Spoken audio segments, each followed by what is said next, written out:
Today's episode is brought to you by AOS Kitchens, the South's leading outdoor kitchen design and installation specialists.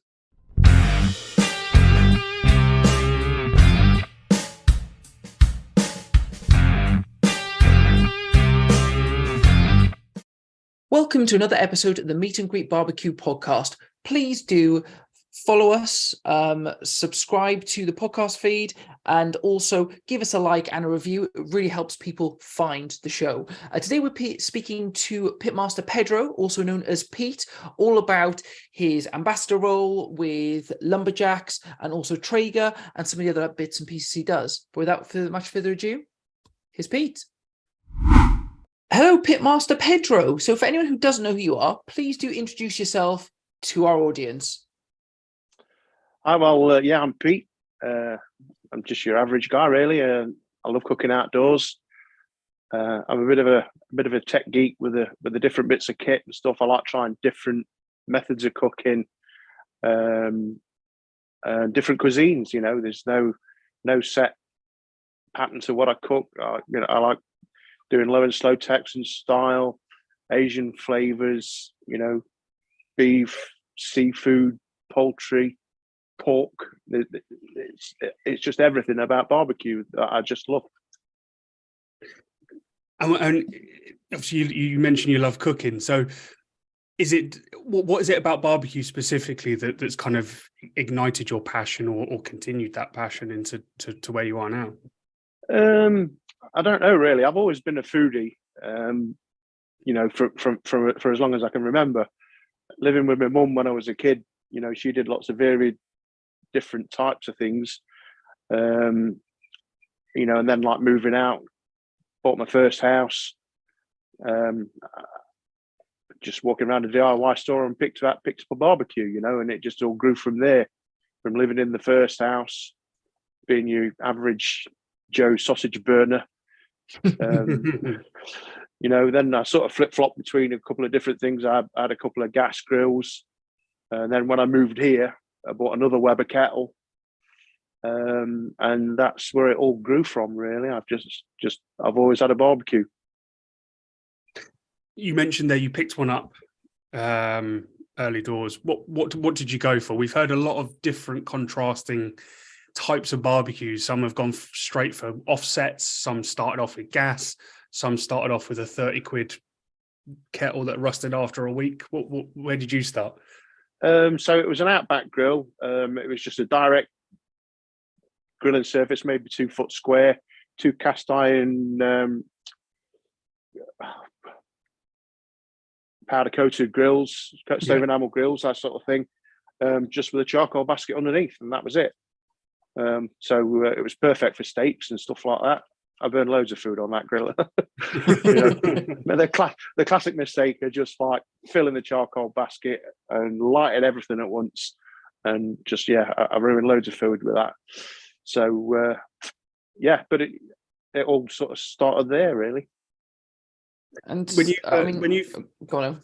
Sorry, I was going to say, when you first started, did you do the kind of classic spray it all down with lighter fluid to get the kind of things going? Oh yeah, and I bought those horrible bags and all of that. I made all those mistakes early on, and you know, I didn't really get away from doing that sort of thing till about maybe 8 years ago. That sort of thing, I started researching cooking over fire properly and realizing that I was just ruining food, basically.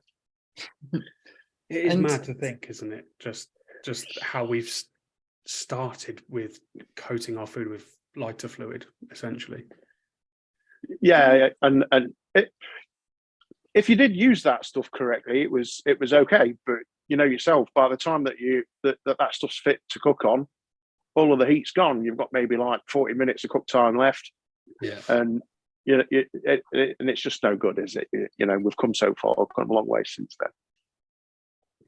And you're a bit of a legend on the circuit, I would say. From like Instagram, a lot of people talk about going and looking at what you're doing for a bit of inspiration, but also you're out demo cooking as well. So at what stage did you kind of take that next step and go, actually, this is more than a hobby for me?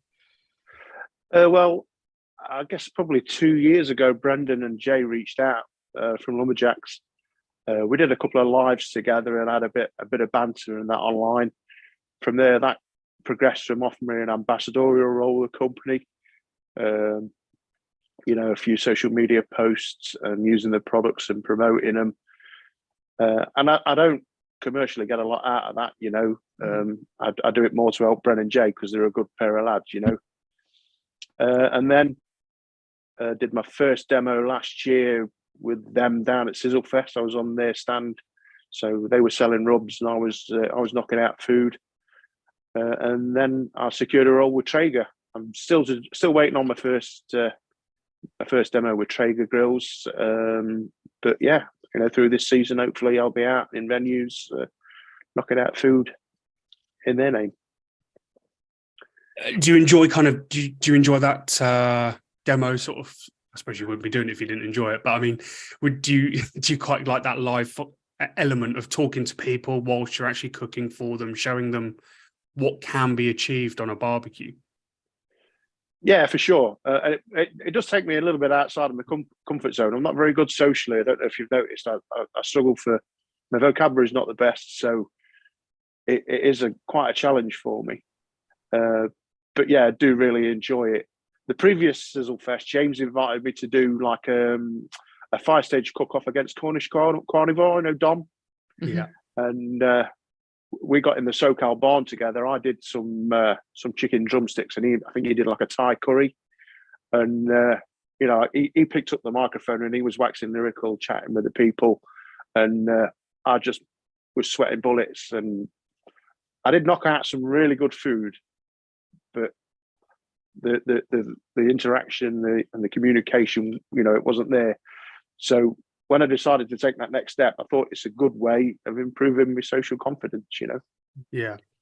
And I think you're more authentic, though, from that point of view. And comparing anyone to Dom, who can talk the hind legs off a donkey, like a lot of us can in this thing, is always difficult. But I think on the point of like the vocabulary, it means that what you say has a lot more weight behind it because you only use, do you understand what I'm saying? You're not going to go on for ages and have the joke. And then when you do say something, it's going to have that strength behind it to teach people more. But possibly, yeah. Like I say, putting a certain point across and not being able to find the words, but then when I do find them, sometimes it can be quite blunt. People don't want to hear it. I haven't my career. I haven't had to face the public. People have worked in the public sector and in retail and things like that, and hospitality. I've worked in heavy industry all my life, and I call a spade a spade. I've got very, very low filters, so I have to really think about what I say before I say it. I think ultimately, though, let the food do the talking. Yeah. That's the thing, isn't it? That's what they ultimately they want to taste what fantastic creations you can make and showcasing them on some fantastic kits and rubs and sauces. And that's the star, isn't it? Yeah, absolutely. Let the food do the talking, and when they go quiet, you've got it right. Yeah. Right. Oh, so I noticed. So you mentioned the Traeger thing is quite new for you.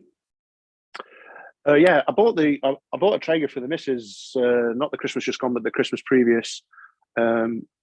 She was enjoying coming out in the garden and cooking, but she didn't enjoy the aspect of lighting a fire, getting black fingers, loading a grill up with charcoal, cleaning the grills, and that sort of thing. Yeah. And she was sort of starting to shy away from it again. So I chucked a 1,500 quid into a Traeger Ironwood. And since then she's been flying. The missus is really, really coming along, and some of the things she's putting out are epic. She's into the baking side of things as well, and she's baking in the barbecue, and it's really coming along. Traeger put an advert out there for people volunteering to be demonstration chefs. I just put my hand in the air. They looked at my socials, and it all blossomed from there. But I think those demonstrations moving forward are probably going to do those together as a couple. It just saves ruining a weekend together. We're out there travel to it together. We do the food together, and hopefully we sell the lifestyle that Traeger want to portray. And that's the goal. Fantastic. I noticed that you also got you've got lots of wood splits behind you, but I noticed that you've got is it the Nomad Traeger? I've got I recently bought the Hammerforge, not the Hammerforge, the Hellraiser, Hellraiser Nomad. We got that during the Traeger training. They had that at the end of January down at Riverside Garden Centre, and they got some really snazzy little fire pits, laser cut on the side sort of thing. And I was looking for something like that, and I just stumbled across it and got Charles to send us that out. I've also got a Hammerforge Old Ironsides offset, a little tabletop offset smoker. So that's what that's for. And I've also got a freestanding pizza oven, just one of these dome-shaped things as well. So that's where the wood's going to be used. Brilliant. Yeah, I knew I saw a Traeger sort of fire pit somewhere on your socials, and then I was getting confused between that and the Hellraiser. I noticed as well, I saw a post of you also got a Traeger Ranger as well. Yeah, that was sent as part of the demo kit that they've gave us. So I've had a few cooks on that, finding out all the nuances, and so when I am out there and I am knocking food out to the general public, I don't look at a complete fool. Do you know what? That barbecue has been piquing our interest. We've spoken to a few people about it because of the size of it. It's fantastic for people who do more individual cooks and smaller cooks, which I think in real life is the majority of us. It's not, if you're cooking every day, you're more likely to be cooking for like a family, and just the fact it's so mobile as well. I mean, what have you been experimenting with on it? Have you had a chance to kind of get to grips? Yeah, I've done like a full spatchcock chicken in there, wings, I did some prawn skewers, some smash burgers. It comes with a cast iron plancha that fits inside there, so you can get it nice and hot and smash some patties out. And it's a fabulous little thing. It is weighty. It's not as portable as you think, moving it around and stuff like that. I wouldn't want to carry it too far. And obviously it requires power as well. So you're going to need a Jackery battery or something if you're going to go truly off grid. You do need a 240-volt supply. But it's a fabulous little grill. Yeah, it has piqued my interest. I've been sort of teeing the idea up with the wife. She clearly knows I don't need another one, but and I had a perfect example. I had a perfect example tonight. It was like all I was cooking was one chicken breast. I didn't want to fire up an 88, an Ironwood 885 or a 57 Weber or whatever for just something that's going to take 10-15 minutes and then take twice as long to heat up. So I thought it would be nice just to have something smaller, more just suitable for one. So I was going, see, if I had a Traeger Ranger or if I another small portable barbecue, that would have been perfect just for that one chicken breast. If that gets one through the door, buddy, I'm all for it. You go for it, yeah, definitely.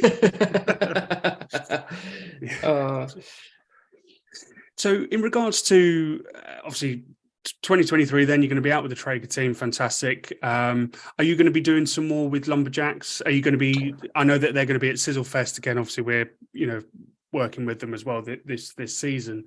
Are you planning to kind of do some work with them again at some events? Yeah, we're nailed on for Sizzle Fest, and that's pretty much a given. We're looking at Smoke and Fire as well. I've got to consider what Traeger throw at me as well, so I can't really commit to them too much.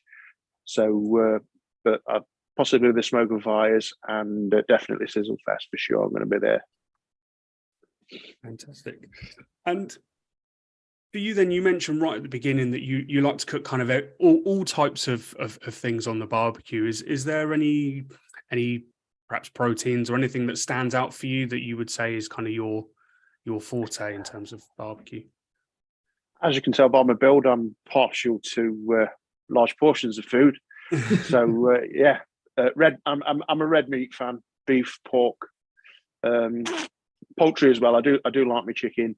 I'm not a seafood fan. The women absolutely love it, and I'm really jealous of people that enjoy seafood, because it's one of those things, when it's prepared well, it looks absolutely superb.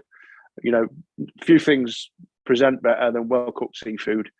But I just don't get on with it. I'm not a fan. Mussels, maybe prawns, lobster tail. That's about me.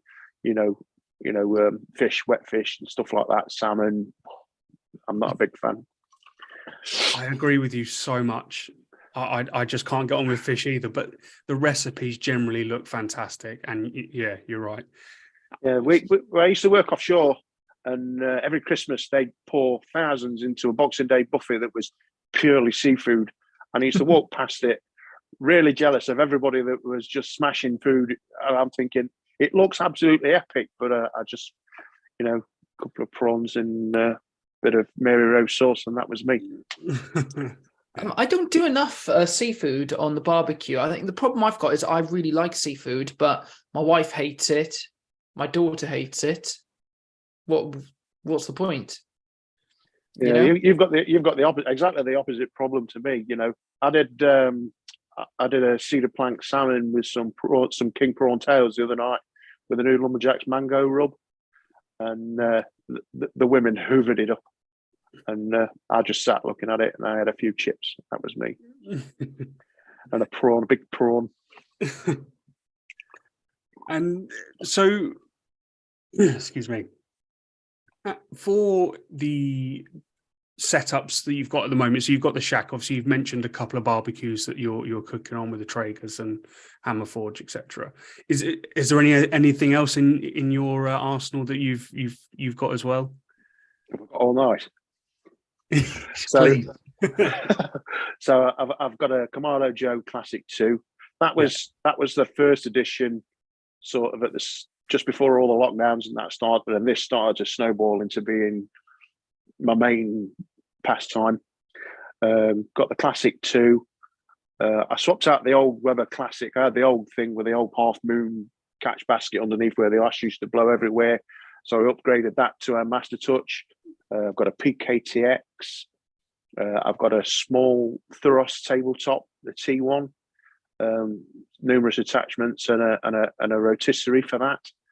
I've done an £8 turkey in that one Christmas Day under my gazebo before the shack was built. It was torrential rain, absolutely pouring.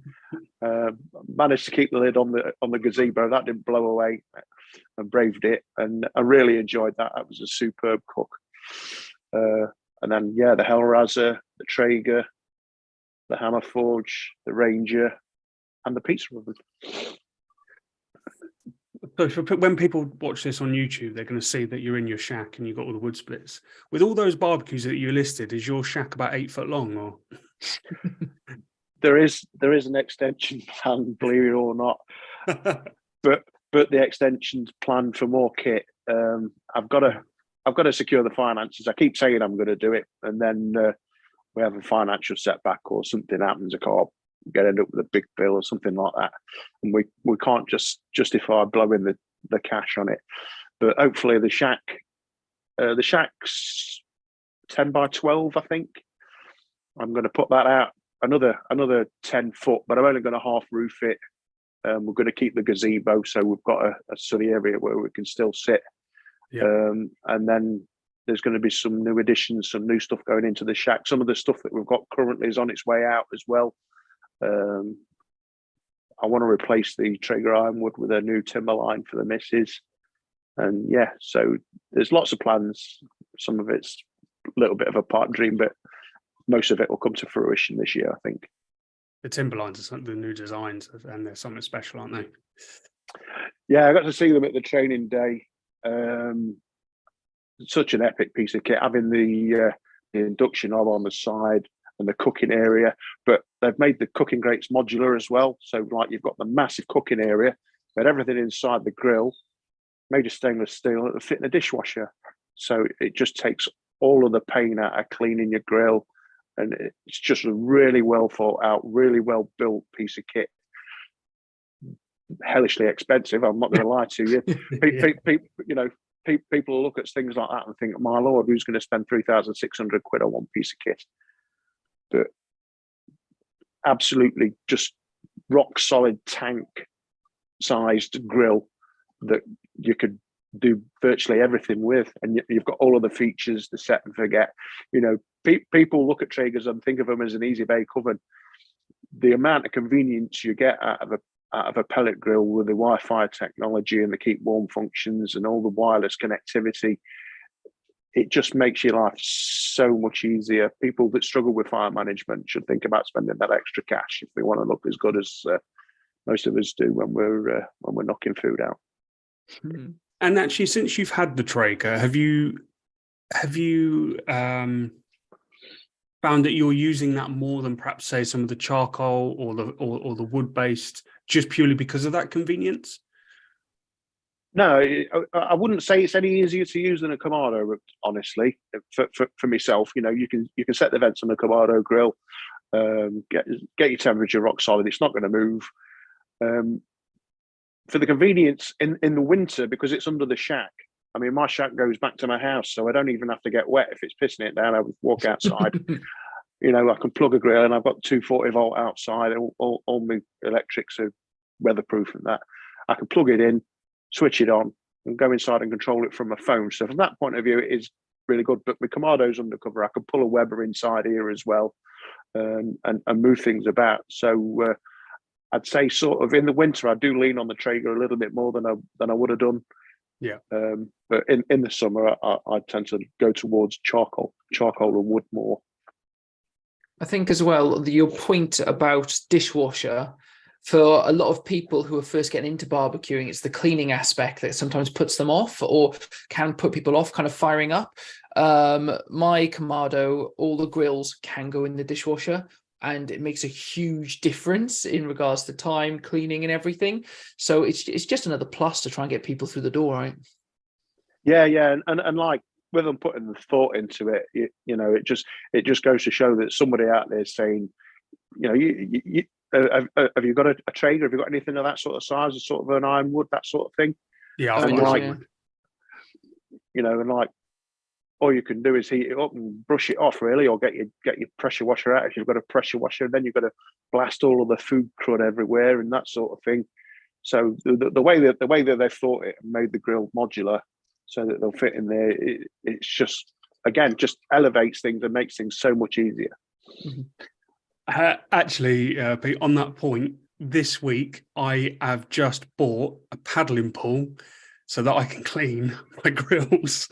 I can't fit in the dishwasher. It literally got delivered yesterday, and I mean, by the time this comes out, it'll be months ago. But yeah, I've actually had to buy a paddling pool so I could clean my grills because I can't fit them in my dishwasher. Yeah. I like my Weber 57.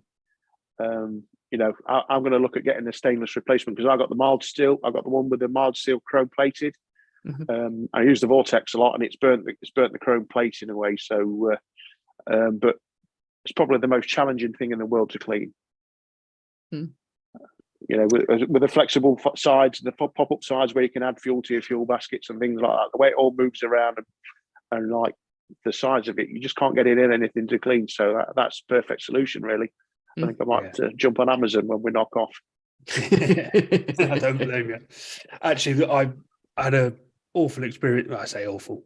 I went into my workshop yesterday, and I can't remember what I was cooking. It was only yesterday. But anyway, I ventured into my workshop where I keep all wood, charcoal, etc., and where I've got various accessories for the various different barbecues. As I lifted something out to realise I've used something and put it down, and it had either a little bit of meat juice or whatever still left in it, where I've just thrown it away just for the second, forgot about it, and it was like a furry garden. It was horrible. It's horrible. And I've gone, I'll come back to that. I left it there because I thought I just can't deal with that right now. I rotisserie'd in the Weber the other week, and I took the grate out and I stood there holding it, and I put it on the garden table outside, and I thought that would be fine there. Obviously, it rained and everything, and I picked it up and put it in after I took the rotisserie to bits and put everything back, and like the stain on the table was just like, I'm gonna have to go and sort that out. Like, you know, luckily it's only a glass, so a bit of bleach spray and a cloth that came up lovely. Yeah, the cleaning bit is unfortunately not the fun part of barbecue. No, for sure. But it's therapy. You're outside. You know, it's definitely sorts your head out. Getting it good for your mental health. Getting out in the backyard, bit of fresh air. Yeah, definitely. If you've been looking or thinking about an outdoor kitchen, then look no further than AOS Outdoor Kitchens. They are the South's leading outdoor kitchen design and installation specialists. Their extensive showroom is based just outside Bournemouth on the Dorset-Hampshire border, and as well as numerous in-store displays, also features a live outdoor kitchen where they cook every week on Kamado grills, pizza ovens, and all filmed and shown on YouTube. They offer a wealth of knowledge on how to transform your patio into the most incredible outdoor dining area with styles and options to suit every budget, and you can guarantee they will be able to create something perfectly suited to you and your home. They stock and supply everything that you're going to need for outdoor cooking, including barbecues, Kamado ovens, pizza ovens, outdoor fridges, and every accessory that you would need to become the ultimate outdoor chef. So if you want to make yourself the envy of your friends and neighbours, get in touch with them today to arrange a consultation and take the first step in transforming your back garden into the most incredible entertainment space. Visit aoskitchens.co.uk. So I'd like to sort of jump into barbecue fails.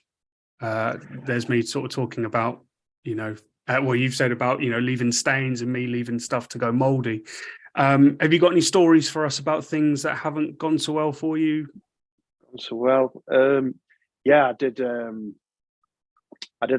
flank roll. I went to the butcher's and got a lovely piece of flank steak, and I flayed it out, spread cream cheese and spinach and all good business on there, some garlic and some citrus and stuff.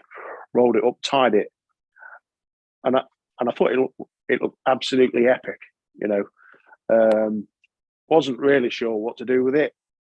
Put it off to one side, a bit of indirect, seared it off. We cut it up, and it was hanging. It was, so there was like 15 quid's worth of steak and another 3 or 4 quid's worth of good business that went into it that just turned into a fish and chip takeaway. So, what had happened then? Was it just too tough? Yeah, I didn't put enough thought into the, because I'd never cooked flank. I didn't put enough thought into the cooking process. I didn't do enough research. I just really underestimated what I was going to do with it, and I've since revisited it and made it a lot better. But yeah, I just, and it was a couple of years ago. I just wasn't thinking. Mm. And also as well, skillet cornbread. Do you know James Barbecue? He's got his YouTube channel. No, we've definitely heard of him. He's got a YouTube channel, hasn't he, as well? Yeah. Quite a guy from Northern Ireland. He had a Discord group that I was a part of. We got into doing monthly challenges, and I decided to, as part of my challenge, just to do a skillet cornbread. And it was just one of those, going back to it every 5 minutes, lifting the lid, probing it. No, it's not ready. I'm still getting stuff on my skewer. Yeah, that's perfect. Turned it out, and it was blacker than the lid on my Weber 57. It was absolutely ruined, and I'm like, oh my life. But I rescued it. I got some muffin cases out. I still got some batter left, and I made some muffins. So I managed to rescue that. But the stuff that came out of the skillet, I think I could have put it in the charcoal basket and used it to power my barbecue. It was rancid. I tried that with some bacon once. I tried to do some scones, and they were just cremated on the bottom. So I ended up just like cutting the bottom, so having like like basically the top half of a scone. That's all I could muster. It's challenging, but you look at people like Sue, and they're using upturned baking trays and stuff like that to take a bit of direct heat away from the bottom of the cook, stuff like that. So again, it's another thing that I've managed to solve and circumvent. But it was hilarious because I walked in the kitchen. She said, "Oh, that looks lovely." I turned it out to the board. Can't tell you what I said. It's a family show. So you mentioned that obviously your wife does a lot of cooking on the Traeger and baking specifically, and obviously we've just been talking about it. Is it something that you do much of yourself in the baking side of things, or are you more sort of sticking to your proteins and things like that? Yeah, I'm more of a carnivore than I am a baker. I can't. I haven't got the patience. I have done it a few times. I've baked a few buns and I've tried a focaccia and failed. She made a focaccia tonight. It was absolutely banging, really good. And there'll be some pictures on the Instagram if you want to go and have a look. But yeah, no, I'll leave that to the wife. Fair enough. Pizzas, that's about it. I don't do bad pizza. Oh, I'd like to talk to you about that. So when like doing the dough and stuff, how into it have you got? Because I was trying to do some research and all of a sudden when things started talking about hydration, I was like, this is too far for me at the moment. Like, is that, have you gone that far into looking into doughs and hydration and things? She has. She's got a little gadget that measures the what's the word? See, things I struggle. Like the moisture content of the air in the kitchen. You know what I mean? And like she's going down that rabbit hole and getting really serious about it. You know, and like ambient temperatures and things like that, and the different things that she has to do to keep a dough right. I'll just prove it in a bowl. You know, put a shower cap over it, put it in the fridge overnight, and that's me. You know, I'm not really that into, and I don't really get no fails in my pizzas anymore. You know, from accidental calzones. When I used to have a rock box, and a few accidental calzones in that, I can tell you. trying to get them off the peel, and then something stuck, and you pull it out, and it's just just leave that. I just buy the dough, Dan. It's really bad, I know, but I just buy it. Northern doughs, the stuff you get from those is acceptable. You know, you get good results using it, but it's just, I don't know, a bit of it. Me and a geek, I like to understand things. And that's me. That's exactly me. I'm looking at getting a rock box at the end of the month. And so I thought I'd start doing some research, maybe go down the rabbit hole of like, you know, making my own dough, taking it seriously, because, you know, various cookbooks, you have pizza dough recipes, but they're never the same as the proper stuff. And I just want to elevate the game. But then all of a sudden, when it started talking about hydration, I was like, well, hang on here. I can barely spell that word. Let's take some time. I need to watch more, really. Just start off slow. And the Gosney website's a great resource. You know, they simplify things quite well. And just start off using their simple recipes from there and move on. You know, and the rock box is a fabulous little piece of kit. But there's three of us in our house, and you can only prepare like a really 10 inch pizza with a thin crust. You know, I mean, you can cook a pizza in about 90 seconds, 2 minutes, that sort of time scale. It's not too bad, but I just wanted something where I could get one family size pizza out of it in one go, slide it out onto a board, and we're done. So I went with a bigger option. What was that bigger option? I think I misheard when you said earlier. It was something that Aldi had on their website called their own brand Fire Kings.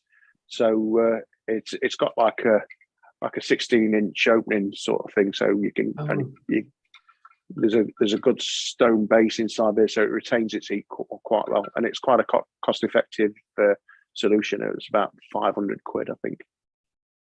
That size, that's decent. Yeah, I mean, I dare say it's not as well insulated as some premium brands and stuff like that, but for what I do, it serves a purpose. I'd love something like a Gosney Dome, but you know what you're looking at for a dome, about 1,800 quid. I think so. Something like that. I just can't justify spending that sort of thing for the amount of pizzas and stuff and baking that I do. So what for you for this year? What are you kind of looking forward to? You get, I suppose, outside of the demoing, are there any kind of events or people that you're hoping to see, or things happening in the barbecue community that you'd like to get involved in?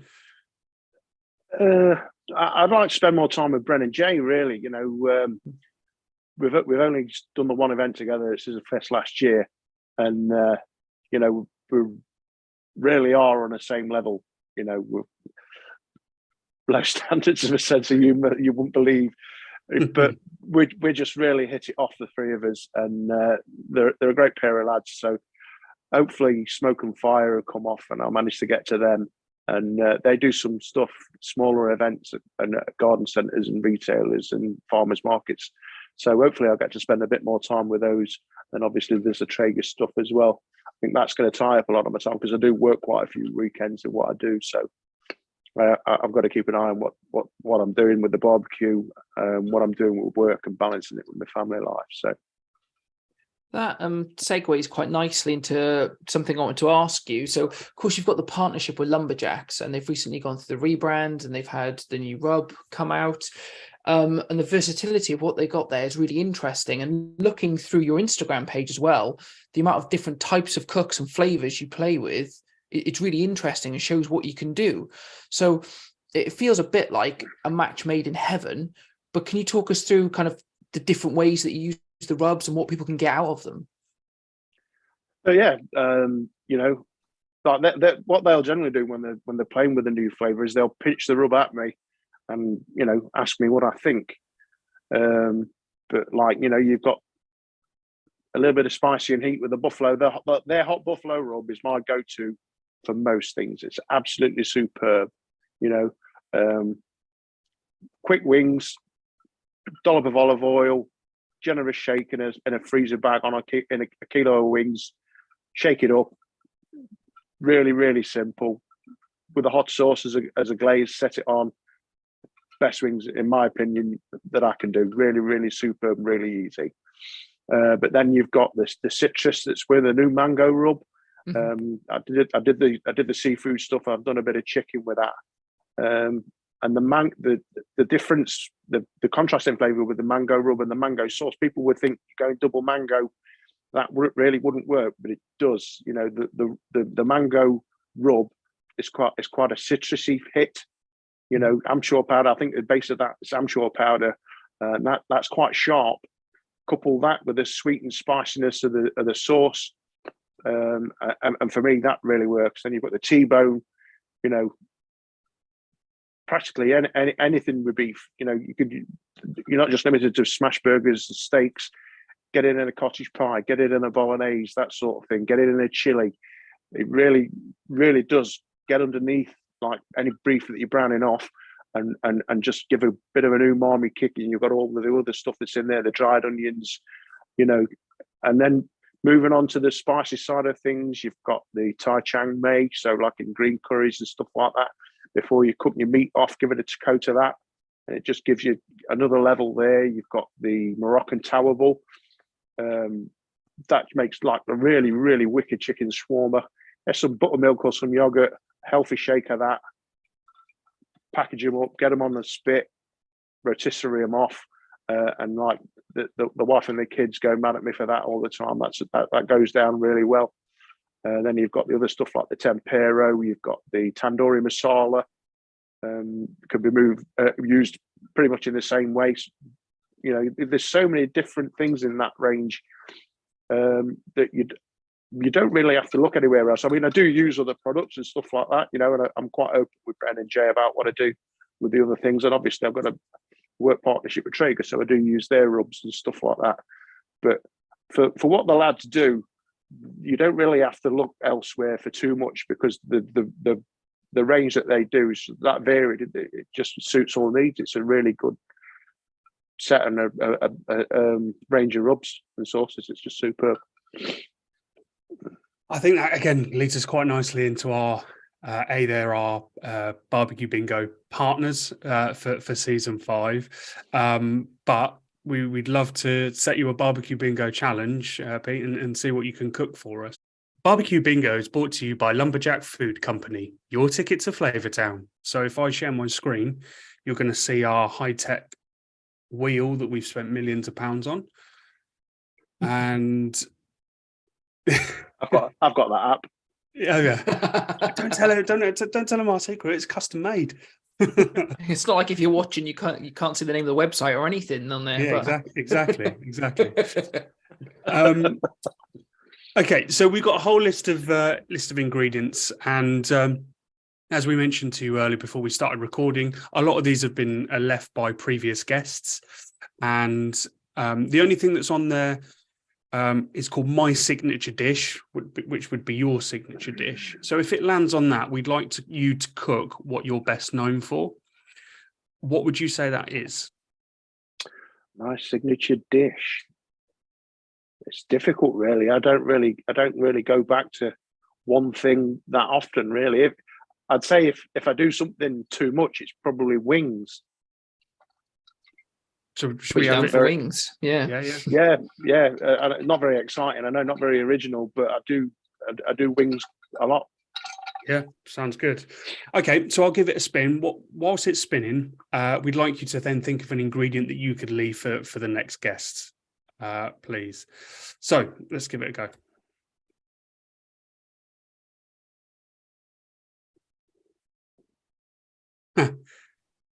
This is going to be that.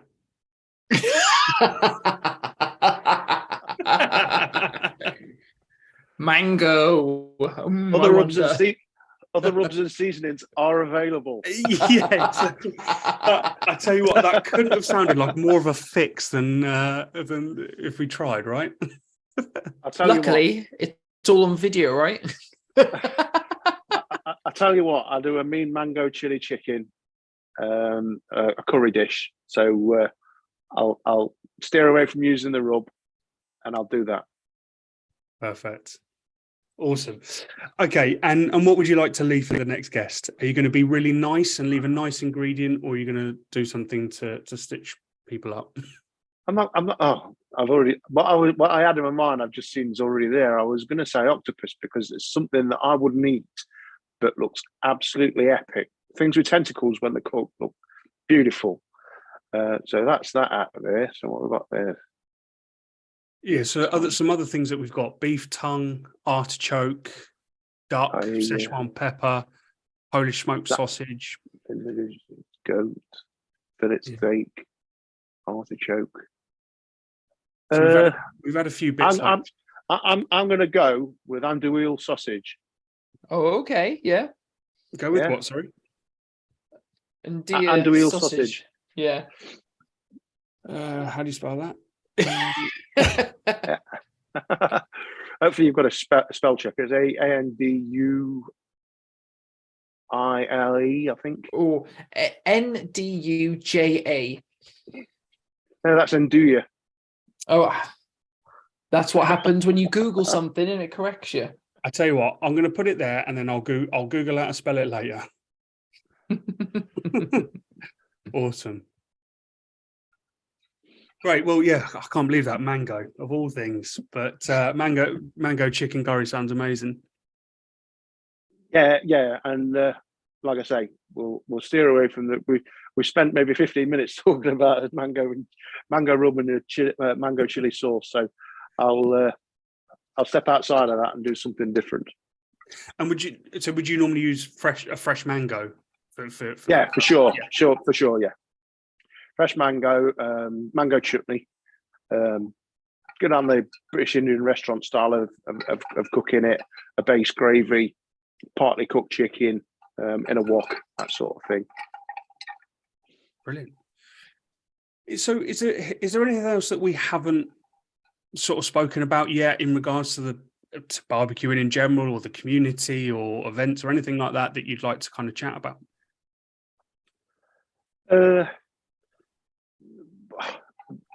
Not really. You know, we've had a really good chat, and I've really enjoyed it. You know, and it's good to put faces to the names. And if you are going to go Sizzle Fest, obviously we will get to meet, and yes, we can have a bit of a face to face and a beer and a good laugh. Yeah, absolutely. Well, you might actually see us because again, we've been speaking with Brendan and Jaden about potentially meeting up with them at Smoke and Fire or another event anyway. So if you're going to be at some of those, we may meet you sooner. But yeah, Sizzle Fest definitely. Yeah, brilliant. I can't wait. It'll be good fun. Well, I suppose final thing then is for you to just shamelessly plug yourself, tell people where they can find you, and give them your Instagram handles, all that type of stuff, please. Yeah, just find me on Instagram at Pitmaster Pedro. Same Twitter handle. Swing by, take a look, give us a follow. Ask me a question. Let me know what you like to see. Let me know what you don't like. And I'm always interested in debate and styles of cooking and things like that. And it'll be good to meet you. Perfect. Well, It's yeah, been thanks. Go on. Sorry, you did. This This is why we do it. We record it so that we stop cutting each other. We can cut this bit out. But go on, Dan. You go. It's been great speaking to you. I've sampled some of your food last year, and it was fantastic. So I'm looking forward to do it again. So thank you so much for taking the time to speak to us. Really. Yeah, thanks for having me on, guys. Spreading the word, spreading the love, barbecue message. It's all good. Great. All Well, right. thanks very much for coming on, Pete. Yeah. Thank you, guys. Cheers. Thank you. Cheers. Cheers. Bye-bye. Bye. Bye-bye. That's it for another episode of the Meet and Greet Barbecue Podcast. Thanks so much to Pete for coming onto the show and talking about his journey, his new partnerships with Traeger and LumberjAxes, and just really what gets him going in terms of barbecue. As for ever, we want to hear from you. Tell us what you'd like us to talk about on the podcast. Get in contact through the usual channels at Meet and Greet Barbecue Podcast, through social, website, meetandgreetbarbecuepodcast.com. And until next time, keep on grilling.